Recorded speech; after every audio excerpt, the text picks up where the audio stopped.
this is very dangerous. We can't stress enough, Kent, to the people that the speed you're watching at is now very dangerous because there is traffic on the turnpike, cars in both lanes. So hopefully, Kent, nothing will happen. They can get this guy stopped before something very bad happens. Yeah, Jim, he's passing cars that are going, 60 or 70 miles an hour, and they look like they're standing still.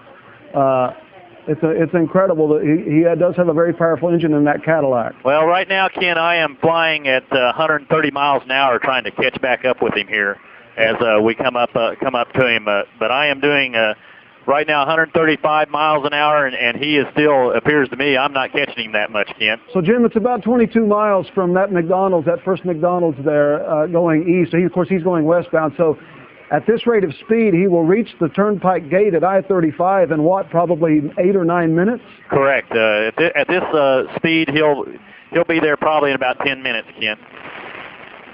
Well, I'm sure that all of the departments are mobilized. And like you say, the most important thing right now is to keep anybody from getting hurt. But if you're traveling 130 trying to keep up with him, what an extremely, extremely dangerous situation. Extremely dangerous, Ken. And I'm doing 130, and I have not gained on him at all. So if I'm doing 130 and not gaining, he's at least doing my speed or a little bit more. If there's any blessing, Jim, it looks like traffic isn't that heavy at this time. Not at this time. We'll just have to wait and see. Hopefully they would get him before the gate here, but the cruisers have no chance of catching him, Kent. Air One is on the scene. Air One is the only aircraft that is able to stay up with this car and keep him in sight. The cruisers and the police vehicles just have no way. He's just absolutely just stretching it out, Kent. I'm having to pull extra power here. I'm now coming up to 140 miles an hour, and he's still pulling away from me, Kent.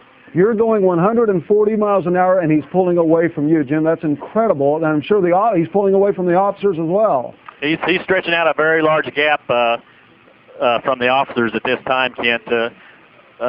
I'm going to have to pull up into the yellow here. I don't have time to explain about the helicopter and engines, but I'm pulling into the yellow, which I have 5 minutes to stay in the yellow just to try to keep up with a reasonable amount of distance to give you a good picture here. I understand, Jim. We're getting some information that this may not be a Cadillac, but indeed a Chevy Impala with one person inside. That's according to some witnesses along the roadside. So right now, that is sketchy information at this time, but it's a possibility there is only one driver. Okay, well, that's good to know. Right now, it appears the cruisers are gaining on him a little bit. The traffic's kind of got in front of him and slowed him down here a little bit, Kent. So the cruisers have closed the gap on him. OHP, I appear to have 2, 4, 5. I don't know if that's all OHP vehicles in pursuit at this time or not. Now he's coming up to, we got a semi and a pickup blocking the lanes here. This is going to slow him down. I don't know if they're going to be able to do anything, though, Kent, at this time. I think this is just this pursuit's on for a while until he runs out of gas or something major happens here. I understand, Jim. We're getting a little more information for those just joining us. Police were trying to stop this vehicle. Wow, that was close, because of an illegal tag. And this has wound all the way from the I-40, I-35 area up to Highway 66, all the way down 66 to Wellston. Now it's coming back towards Oklahoma City on the Turner Turnpike, as you said, reaching speeds of up to 140 miles per hour. And Jim, if this is indeed a Cadillac Seville, we have talked with a car dealership that says if it's an STS, it can reach speeds of over 150 miles an hour. That's correct, Kent. It's a very powerful vehicle. Even if it's a Chevy Impala, if it's a Super Sport edition of the Chevy Impala, right, Kent, it is well capable of doing over 150 miles an hour. Yeah, it too. How far out are you from the gate right now, Jim? I'm still, I would say probably 10, 15 miles, Kent. But now look at the gap. He has just hit the gas, and he is moving. He's pulling away from me and the cruisers again here. I'm going to pull back up into the yellow to try to keep a good enough distance to give you a live shot here.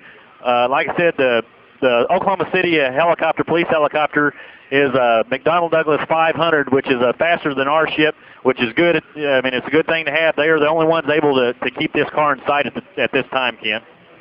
Jim, that was a close call when he passed that tractor trailer a little while ago. What are you seeing ahead of you that may give this driver any more problems? Well, we're seeing some more tractor trailers. The traffic is getting a little bit heavier, Kent. There are more tractor trailers, more vehicles in the way.